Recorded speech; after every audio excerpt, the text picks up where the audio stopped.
Buenos días, mi amada iglesia. Espero que todos estén bien. Para mí es un placer estar de nuevo con ustedes en esta ocasión, donde vamos a continuar con la enseñanza que Dios nos tiene para nosotros en el libro de Hebreos. Así que antes de hacer una breve introducción, vamos a orar. Señor, te damos las gracias porque tú nos has permitido estar aquí, nos has permitido estar entendiendo este rol que tienes, Cristo, de nuestro representante eterno ante el Padre que aboga por nosotros, al cual podemos venir porque nos entiende, porque fue una vez hombre, entiende las limitaciones que tenemos. Aunque fuiste tentado en todo, no caíste en pecados. Sin embargo, nosotros somos pecadores y necesitamos constantemente de tu dirección y de ti. Te pido que nos hables en esta mañana, que nos enseñes a través del consejo de tu palabra, que del Espíritu Santo nos revele cómo aplica todo esto en nuestras vidas. Te lo suplicamos, Señor, en el nombre de Cristo Jesús. Amén. Bueno, hemos estado considerando en las últimas semanas esta majestuosa exposición del libro de Hebreos sobre el sacerdocio de Cristo. En Hebreos capítulo 7 vimos cómo el autor eh, demuestra esa superioridad de Jesús sobre el sacerdocio levítico, que era temporal y débil, compuesto de hombres pecadores que tenían que ser reemplazados porque la muerte les impedía continuar. Sin embargo, en Cristo tenemos un sumo sacerdote que es eterno, que es perfecto. Él no tiene sucesores porque vive para siempre y su sacerdocio no cambia, es inmutable. Esto significa que nuestra salvación está asegurada para siempre, porque Él vive permanentemente para interceder por nosotros, como lo dice en Hebreos capítulo 7, versículo 25. Su sacrificio fue único y suficiente. No fue como el de los demás sacerdotes levíticos, que debían de ofrecer los mismos sacrificios diariamente por sus pecados y por los del pueblo. Cristo entonces, siendo santo, siendo inocente, inmaculado y apartado de los pecadores, ofreció un solo sacrificio, una vez para siempre, entregándose a sí mismo como ofrenda perfecta, como lo vimos en el versículo 26 y 27 del capítulo 7. Así, mientras los sacerdotes de la ley eran débiles, el Hijo ha sido designado por juramento divino como sumo sacerdote para siempre, dice el versículo 28 del capítulo 7. Entonces, ¿qué vimos la semana pasada? Y ahora entrando al capítulo 8, los versículos 1 al 3, el autor presenta la conclusión de todo su argumento anterior y la base para lo que desarrollará en los siguientes versículos que vamos a estudiar hoy. Vaya, el versículo 1 nos da el punto principal. Tenemos un sumo sacerdote así sentado a la diestra del trono de la majestad en los cielos, y esto nos indica su obra terminada y su autoridad suprema. El versículo 2 nos dice que Jesús es ministro en el santuario verdadero, el tabernáculo que levantó el Señor y no el hombre. Ya no sirve en un templo terrenal, ni en un tabernáculo hecho por manos humanas como los sacerdotes levíticos lo hacían, sino que en el santuario celestial, en la presencia misma de Dios. Entonces, en el 8.3, capítulo 8, versículo 3, vimos que todo sumo sacerdote es constituido para presentar ofrendas y sacrificios. Así que era necesario que Cristo tuviera también algo que ofrecer, como veremos más a detalle en los capítulos 9 y 10. Entonces, en el 4 vimos que si él estuviera sobre la tierra, ni siquiera fuera sacerdote por el orden levítico, habiendo sacerdotes que presentaban ofrendas según la ley. ¿Sí? Entonces Cristo ofreció su sacrificio en la cruz, enfrente del tabernáculo espiritual de Dios. ¿Sí? Está ministrando ahora en el tabernáculo espiritual de Dios. No, si él por descendencia no hubiese llegado a ser, no hubiese llegado a ser sacerdote, porque la ley exigía que solo la tribu de Leví o la descendencia de Aarón oficiaran entonces en el templo terrenal. Pero Jesús era de la tribu de Judá, y esto indica que su sacerdocio permanece en otro orden distinto, el de Melquisedec, según lo que vimos en Hebreos 7:14. Si su sacerdocio terminara en la tierra, no sería sacerdote en lo absoluto, sí, pero no fue aquí, sino que fue en el tabernáculo espiritual, es un sacerdocio celestial. Y eso nos da nada más una vista a ese templo verdadero. Más adelante en Hebreos 9:24 nos aclarará que Cristo no entró en un santuario hecho por manos humanas, sino en el cielo mismo. Y por eso el verdadero lugar donde Él ejerce su sacerdocio es el templo celestial, ¿sí? El sacerdocio levítico solamente era una sombra de lo que iba a devenir. Entonces, el autor de Hebreo demuestra que en el versículo 4, si Cristo ministrara en el sistema antiguo, Él no pudiese ser sacerdote. Pero esto no disminuye el ministerio de Cristo, el trabajo de Cristo, para lo cual Él fue asignado también. Al contrario, prueba que el antiguo pacto está obsoleto y que el verdadero sacerdocio ha comenzado en el cielo, donde Cristo se sienta a la diestra de Dios. El primer pacto fue hecho viejo por decreto divino. Nadie puede abolir una institución divina excepto Dios mismo, porque Dios fue quien instituyó el sacerdocio del antiguo pacto, solamente que era temporal. Entonces, en el versículo 5 que dice los cuales sirven a lo que es figura y sombra de las cosas celestiales, hablando del sacerdocio en el antiguo pacto y de todo el sistema, el tabernáculo y todas estas figuras, como se le advirtió a Moisés que iba, cuando iba a erigir el tabernáculo ya en Éxodo, diciendo, mira, haz todas las cosas conforme al modelo que te mostré en el monte, ¿sí? Entonces se le advirtió a Moisés, se le dijo a Moisés cómo iba a hacer esta construcción del tabernáculo, ¿sí? Se le advirtió. O sea, fue una orden directa de Dios, ¿sí? Lo que Moisés construyó no fue un producto de su creatividad o de la creatividad humana, perdón, sino que fue una obediencia al diseño revelado por Dios directamente. Y esta obediencia obviamente tipifica cómo la redención en Cristo es conforme al diseño eterno de Dios. No solo el tabernáculo en el antiguo pacto, sino que ahora la redención que Cristo hizo, la muerte en la cruz, todo eso era de acuerdo al diseño divino que Dios había hecho. Y la fidelidad al modelo apuntaba a la necesidad de una realidad mayor, ¿verdad? Que era que todo eso venía de parte de Dios, era ordenado por Dios. Pero el tabernáculo, todo su sacerdocio y los sacrificios, todo ese modelo era transitorio, pero apuntaba, señalaba hacia el ministerio eterno de Cristo, quien está ministrando es el verdadero sumo sacerdote, es el verdadero sacrificio y quien ministra en el verdadero tabernáculo. Cristo es la sustancia, el culto levítico es nada más la sombra. Por tanto, quedarse en la sombra, ignorando a Cristo, es pervertir el propósito del sistema antiguo. Ya no necesitamos ofrecer esos sacrificios para el perdón de pecados. Podemos confiar en el único y verdadero sacrificio de Cristo Jesús. ¿Sí? Todo culto religioso que permanece en lo simbólico, sin ir a Cristo, es insuficiente. Jesucristo, mis hermanos, es el verdadero acceso a Dios. La religión externa, nuestra moralidad, por muy ordenada y hermoso que sea, esa no salva. Solo aquellos que confían en Cristo como su sumo sacerdote, como su representante ante Dios, como su intercesor, como el único camino que lleva a Dios. Solamente ellos, ¿sí? Tienen comunión verdadera con Dios. Entonces, en el versículo 6 nos entramos, que dice, pero ahora, perdón, se los estoy leyendo en la Nueva Biblia de las Américas. Entonces dice, ya vimos esta introducción, ¿sí? Vamos a ir ahora del versículo 6 al versículo 13 y vamos a estudiar, es medio largo el pasaje, pero vamos a ir parte a parte, ¿sí? Dice, pero ahora tanto mejor ministerio es el suyo, cuanto es mediador de un mejor pacto establecido sobre mejores promesas. Recuerdan que yo leo en la versión Nueva Biblia de las Américas. Le dice, pero ahora, el versículo 6 comienza así. Esta frase no solo indica una secuencia temporal, sino que es una realidad que es presente hasta el día de hoy y va a ser permanente.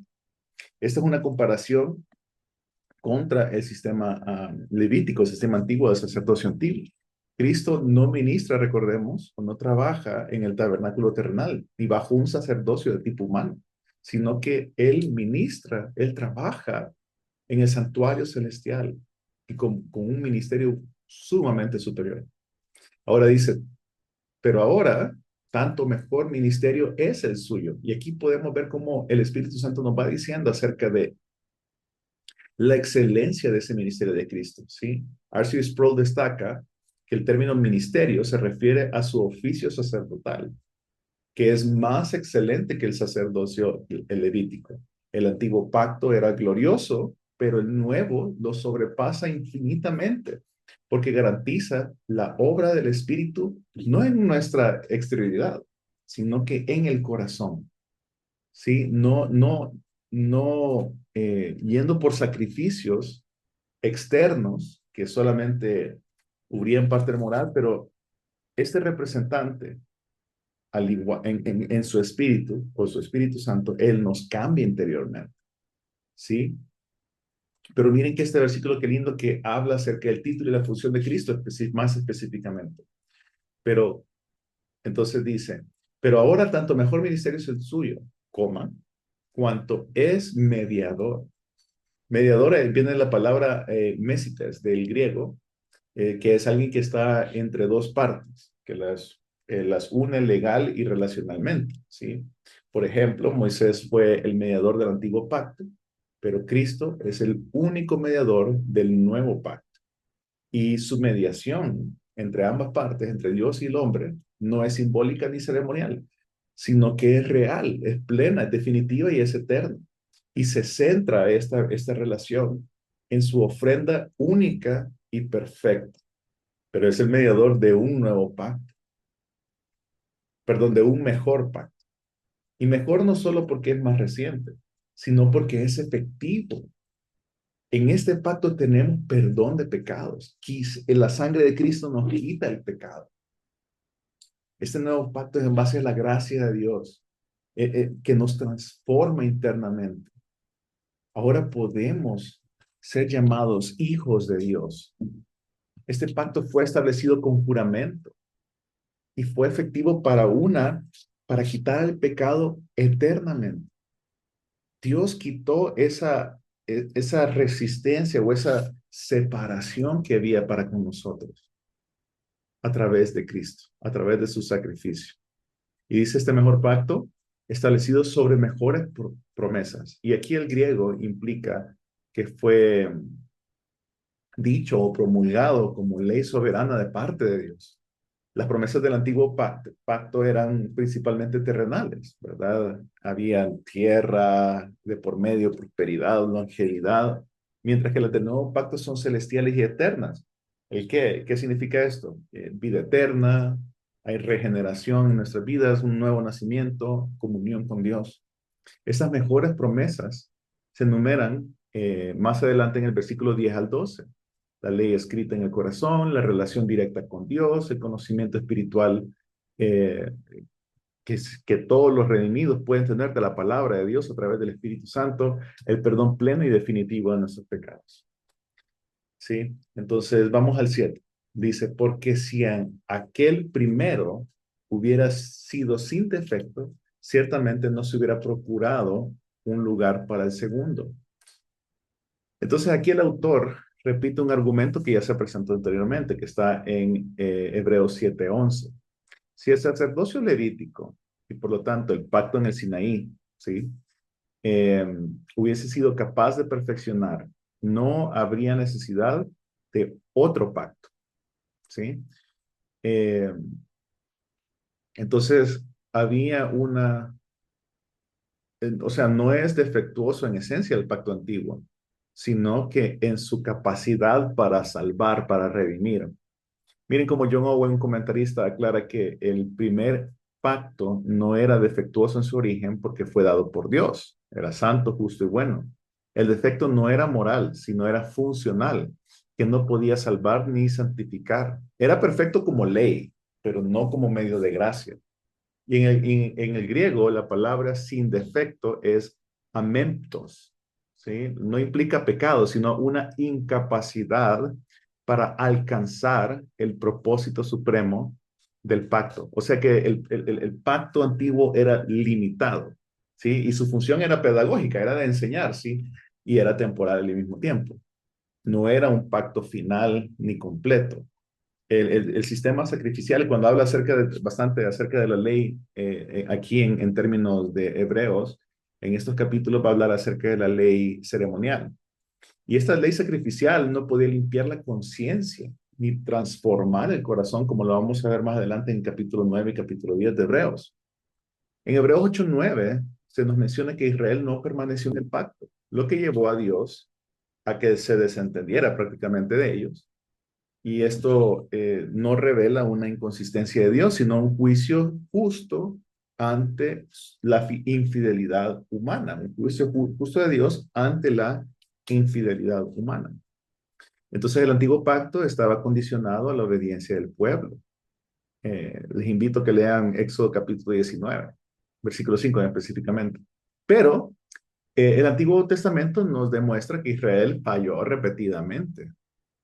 Entonces Dios prácticamente dijo, lo vamos a ver más adelante en el versículo 9, capítulo 8 de Hebreos, prácticamente dijo, ellos no permanecieron en mi pacto, entonces yo me desentendí de ellos. Y aquí se ve claramente que un pacto depende de la fidelidad humana. Eh, Perdón, aquí se ve entonces que un pacto que depende de la fidelidad humana no puede sostenerse ni salvar. Los pactos basados en nuestra obediencia no pueden salvarnos. Necesitamos un pacto en donde Dios no solo haga promesas, sino que garantice su cumplimiento en nosotros, o sea, garantice la efectividad de ese pacto en nosotros. Y esa es la gloria, mis hermanos, del nuevo pacto, que es incondicional, está basado en su gracia, ¿sí? Es incondicional en cuanto a la eficacia salvadora, ¿verdad? Porque Él escribe la ley, su ley en nuestro corazón y perdona completamente nuestros pecados, como lo vamos a ver en el versículo 10 al 12 de Hebreos 8. Y esta es una confirmación profética, ¿sí? De algo que se dio en Jeremías 31, 31, 34. ¿Sí? En donde se dice que yo escribí, dice esos versículos famosos que hablan acerca de que él iba a escribir su ley en nuestros corazones, ¿sí? Ahora, el antiguo pacto no podía transformar ni perdonar definitivamente y fue quebrantado por el pueblo repetidas veces. El nuevo pacto es necesario porque solo en Cristo es que hay poder de poder nacer de nuevo. Sí, hay poder para regenerar el corazón y asegurar una comunión con Dios. Ahora vamos entonces al, al siguiente versículo, mis hermanos, ¿verdad? Vamos a ir al versículo 9, que dice así. Vamos al versículo 9, perdón que perdí la referencia aquí.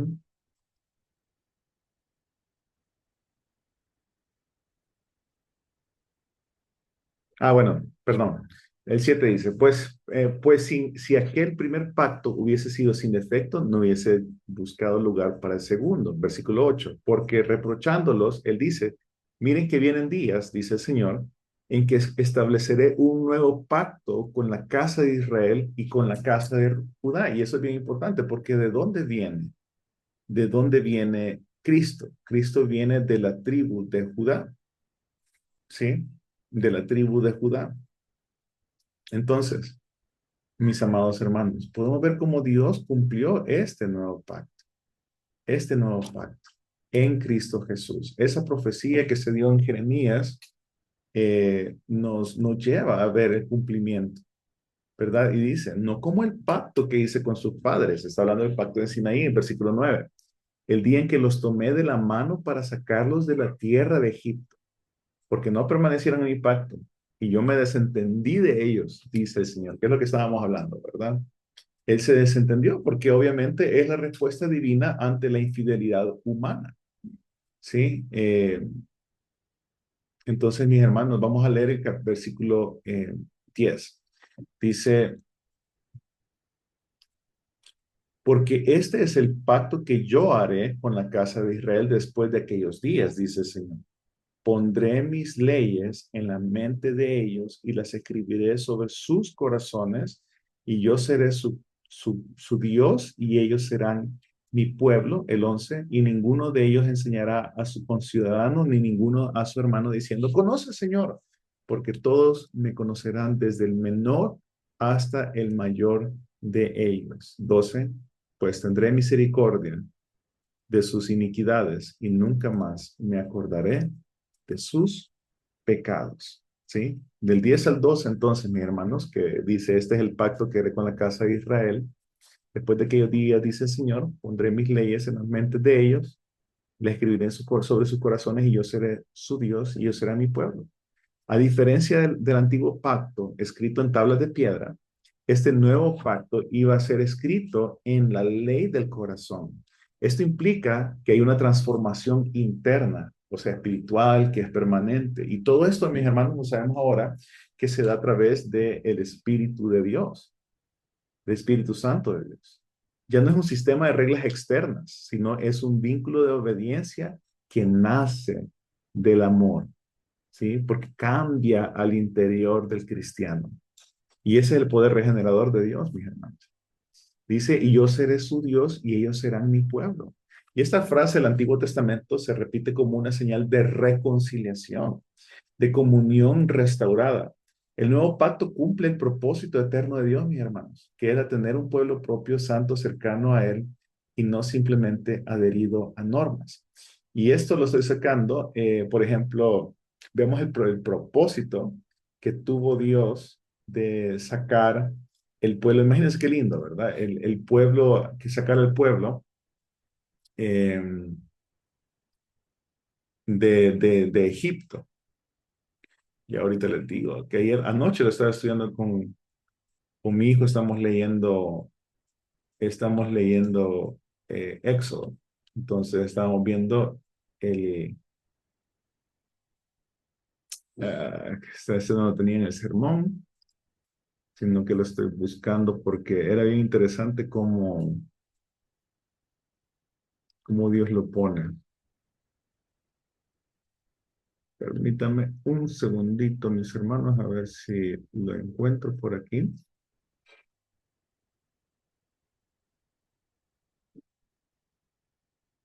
Y después de la ley de los sacrificios diarios.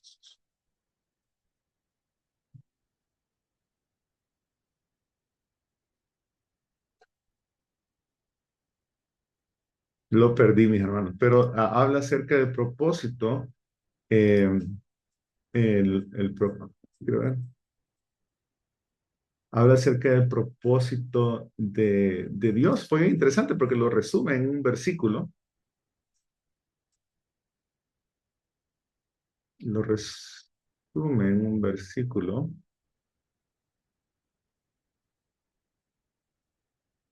No, no lo encuentro, mis hermanitos. No tengo en la Biblia física. Sí, no, no, no lo tengo. Bueno, mis hermanos, ahí se los dejo. Eso está al final de uno de los capítulos. eh, Está al final de uno de los capítulos, allá por capítulo 30 y algo está. Ahí lo buscan. Pero habla acerca del propósito, que el propósito prácticamente era de que los iba a sacar de Egipto para que pudieran adorarle y para que pudiera él relacionarse con ellos. Ese era, digamos, que el propósito del Señor, era poderse relacionar con su pueblo. Y es este mismo sentir que vemos aquí en el versículo 10, y yo seré su Dios y ellos serán mi pueblo. O sea, él ha tenido desde la caída de Abraham el sentir de poderse reconciliar y tener una comunión restaurada. Recuérdense que la respuesta apropiada de Dios en contra del pecado, ¿qué es? Es alejarse del pecador, ¿verdad? ¿Y cuál es la respuesta del pecador para con Dios por el pecado? Es alejarse de Dios. ¿Sí? Entonces, Él a través de Cristo restaura.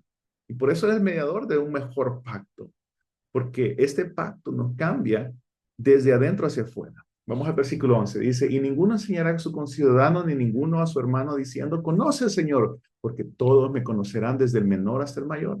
Y este conocimiento no es meramente intelectual, sino relacional, es espiritual, es experimental, porque lo podemos experimentar, ¿sí? Implica que en el nuevo pacto cada creyente tiene acceso directo a Dios por medio de Cristo, no a través de un hombre, no a través de rituales nada más, que no podían entrar al lugar santo. Más adelante en Hebreo vamos a ver cómo ese versículo precioso que dice que ahora tenemos acceso directo al trono de la gracia. Y el énfasis en este versículo 11 está acerca de la universalidad del acceso a Dios. Cualquier creyente ahora tiene el mismo acceso que el otro creyente, ¿sí? acceso a Dios dentro del nuevo pacto, sin necesidad de sacerdotes humanos, solamente a través de Cristo Jesús. Versículo 12 dice, porque perdonaré sus iniquidades y no me acordaré más de sus pecados. Y este es el clímax del nuevo pacto. Es el perdón total y definitivo de los pecados. No solo la cobertura temporal como en el antiguo pacto, en el antiguo, sí, que es uno oraba por le cargaba prácticamente al animalito todos sus pecados y era sacrificado, pero eso era solo para que el pueblo pudiese adorarle a Dios y entrar al tabernáculo, ¿sí? Y pudiese estar cerca de Dios, pero era temporal, mientras que en el nuevo pacto hay un perdón total y definitivo a través de Cristo de nuestros pecados. Ya no hay más recuerdo del pecado una vez se paga. El nuevo pacto es divino en su origen, es espiritual en su operación y es eterno en su efecto. ¿Sí? Reemplaza un sistema que falló por la causa de la carne, un pacto sustentado por la gracia y el espíritu. ¿Sí? Es superior porque garantiza lo que el antiguo pacto solo exigía: obediencia, santidad, comunión y perdón. No son estas las cosas que el Espíritu Santo hace en nosotros para aquellos que han sido redimidos, ¿sí? Que han sido salvados, quieren obedecer al Señor a través de su palabra, quieren vivir una vida en santidad, porque así como el Señor dice, sean santos, pues como yo soy santo, o sea, apartados del pecado, apartados de esos actos constantes de pecaminosidad. Nos da comunión para con Dios, ¿sí? Queremos estar cerca del Señor y nos hace sentir perdonados del pecado que hemos cometido. Entonces, el nuevo pacto hace una transformación interna y es a través de una gracia eterna del Señor, ¿sí? ¿Cuál es el resultado íntimo de Dios, del conocimiento de Dios? Vamos al versículo 11, dice, y ninguno enseñará a su conciudadano, ni ninguno a su hermano diciendo, conoce al Señor. Este conocimiento alcanza a todos los miembros del pueblo de Dios, mis hermanos, del menor al mayor, en una comunión íntima y universal. Versículo 12, porque tendré misericordia de sus iniquidades y nunca más me acordaré de sus pecados. Y esta es la promesa central del Evangelio. No solo cubre el pecado, sino que lo perdona completamente en Cristo. Nunca más me acordaré, dice el Señor. No implica un olvido pasivo, sino que Dios elige no imputarnos más nuestros pecados, porque ya fueron imputados, fueron cargados, castigados en la cruz, en Cristo Jesús. Y a diferencia del antiguo pacto, donde los sacrificios eran repetidos y eran nada más temporales, el sacrificio de Cristo limpia la conciencia y es eterno. ¿Y saben qué? Establece paz duradera con Dios. Porque sin esa justicia que se demostró en la cruz por la paga del pecado, era la muerte. ¿Y quién pagó esa muerte por nosotros? Cristo. Entonces demostró a Dios que era justo. No solamente que era santo y que castigó el pecado, sino que era justo, que lo castigó eh, eh, realmente en Cristo Jesús. Y ahora por gracia, no lo merecemos. Nosotros no hay nada bueno ni lindo en nosotros que Dios pudo haber llamado la atención en que nos escogió. Él nos escogió en su propósito eterno. ¿Sí? No desempeña, no depende de nuestro desempeño bueno, religioso, sino que es por el designio soberano de Dios desde antes de la fundación del mundo. Les hago unas preguntas. ¿Ha sido su corazón transformado por esa obra interna del Espíritu Santo realmente? ¿Conocen realmente a Dios? No solo sobre Dios, sino que conocen a Dios mismo, están viviendo de acuerdo, una vida buscando santidad de acuerdo a su palabra. ¿Descansan ustedes en la gracia total del perdón de Cristo o siguen confiando en sus propios esfuerzos para salvación? La ley escrita en el corazón significa una obediencia nacida del amor, no de la obligación.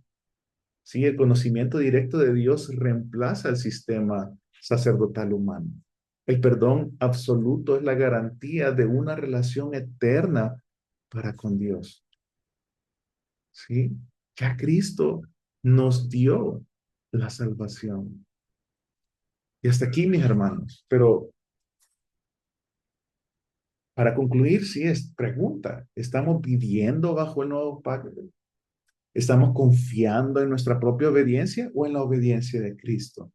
Vivimos como si estuviéramos bajo la ley, queriendo hacer sacrificios en nuestra carne, voy a dejar de hacer esto, lo otro, solo por algo moralista o porque voy a conseguir algo de Dios o intentando agradar a Dios por mis obras.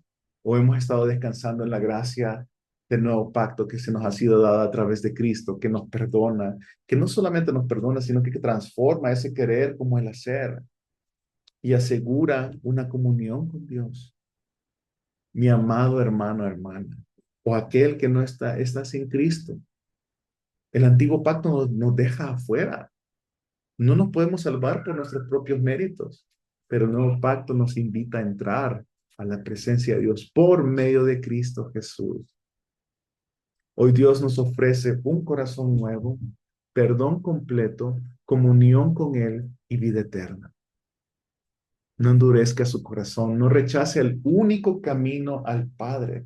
En su lugar, arrepiéntase de sus pecados y confíe solo en Cristo Jesús, que es el mediador, ese es intercesor entre Dios y los hombres. Miren, Hebreos 9:15 dice, y por eso Él es el mediador de un nuevo pacto, a fin de que, interviniendo una muerte para la redención de las transgresiones cometidas bajo el primer pacto, los que han sido llamados reciban la promesa de herencia eterna. Y ¿saben qué es lo más lindo? Yo quiero finalizar con Romanos capítulo 5, versículo 1. Por tanto, 1 y 2. Por tanto, habiendo sido justificados por la fe, hechos justos, no por sus buenas obras, sino por la gracia de Dios a través de la fe que nos da la fe para creer en que Cristo pagó por nuestro pecado. Tenemos paz para con Dios por medio de nuestro Señor Jesucristo. Sin pago del pecado, no hay paz. El pecado tuvo que haber sido pagado para demostrar la justicia de Dios, que Él es justo. No olvidemos eso. A veces pensamos que, Dios es amor y me ama así como soy. No, mi hermano, mire, no hay nada en nosotros. No hay nada en nosotros que pueda hacer que Dios nos ame. Pero Él ha decidido amarnos, aquellos que han sido llamados y han sido escogidos por Él desde antes de la fundación del mundo. Considérese afortunado que tiene este conocimiento para salvación, porque alguien murió en la cruz que no merecía morir en la cruz por nosotros. A nosotros nos tocaba pagar esa muerte eterna. Pero Cristo Jesús dio su vida en la cruz, vivió la vida perfecta que nosotros no podemos vivir, ¿sí? Sin pecado. Y ahora, por su justicia, Él nos ha imputado la justicia que el Padre nos ha imputado la justicia de su Hijo a nosotros y nos ha hecho justos. Y por eso es que ahora podemos tener paz para con Dios.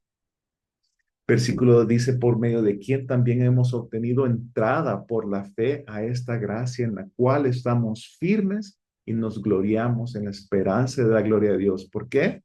Porque así como lo leíamos en Hebreos capítulo 9:15, tenemos la promesa y la herencia eterna. Estar en el eterno descanso con Dios, donde no habrá más enfermedad, no habrá más pecado, no habrá más guerras, no habrá más dolor. Estará el Señor dándole paz a su pueblo eternamente. Y el propósito de la vida eterna, decía Cristo, es que le conozcamos a Él, al único Dios vivo y a su Hijo Jesucristo, a quien Él ha enviado, según el Evangelio de Juan. Búsquelo. Pero esto nos da dirección de qué es lo que vamos a ir a hacer allá al cielo. Si a nosotros aquí en la tierra no nos interesa conocer más de Dios, vivir una vida de acuerdo a su palabra, mis amados hermanos, ¿qué vamos a ir a hacer al cielo? Sí, vamos, Cristo ya lo dijo, vamos a ir a conocerle. El propósito de la vida eterna es que le conozcamos a Él. Sí, y ese debería ser nuestro gozo. El gozo de todos sus redimidos debería ser conocerle más a Él. Así que le invito, tome su Biblia, léala todos los días, trate de encontrar a Dios en esas palabras. Tome una vida de oración diaria. Ese es el pan nuestro de cada día, mis hermanos. Porque no solo del pan vivirá el hombre, sino de toda palabra que sale de la boca de Dios y que está escrita, mis hermanos, que la tenemos escrita en la Biblia. Oremos bien. Señor, te damos las gracias por tu palabra, gracias por este intercesor eterno que nos ha dado en Cristo Jesús. Te pedimos, Señor, que todo esto que hemos escuchado lo podamos volver a leer en Hebreos 8, que nos hables, Señor, directamente, que cambies y regeneres nuestro corazón, que nos lleves a un verdadero arrepentimiento en donde podamos cambiar se cambia nuestra vida completamente, Señor, que ya no amemos hacer el pecado que tanto nos gusta hacer, sino que lo podamos repudiar y combatir y luchar contra ese pecado, buscar ayuda si necesitamos ayuda en ciertos pecados que cometemos, Señor, pero tratar de vivir vidas santas, porque así es tu carácter, porque tú eres santo, Señor, porque tú eres apartado de todo pecado. Sin embargo, hiciste un plan para enviar a tu Hijo Jesucristo a morir en nuestro lugar. Gracias, Señor, por darnos ese hermoso regalo y que ahora a través de la fe podemos conocer estas cosas y tener salvación y perdón eterno en Cristo Jesús. Solamente a través de Cristo Jesús tenemos todas estas cosas y podemos llegar a ti porque Cristo es el único camino, es la única verdad y y es lo único que nos lleva a ti y que ahora tenemos acceso total y completo al trono de la gracia para poder acudir a ti, Señor, para oportuno socorro. Gracias porque en ti podemos poner nuestra confianza para la salvación y para la gloria eterna. Solamente en ti. Te bendecimos y te amamos, Señor, en el nombre de Cristo Jesús. Amén. Bueno, mis hermanos, entonces hasta aquí. Eh, Probablemente lo vamos a ver el siguiente domingo, Dios mediante, Dios lo permita. Así que el Señor los bendiga, que el Señor los cuide y que el Señor hable y transforme sus vidas. Adiós.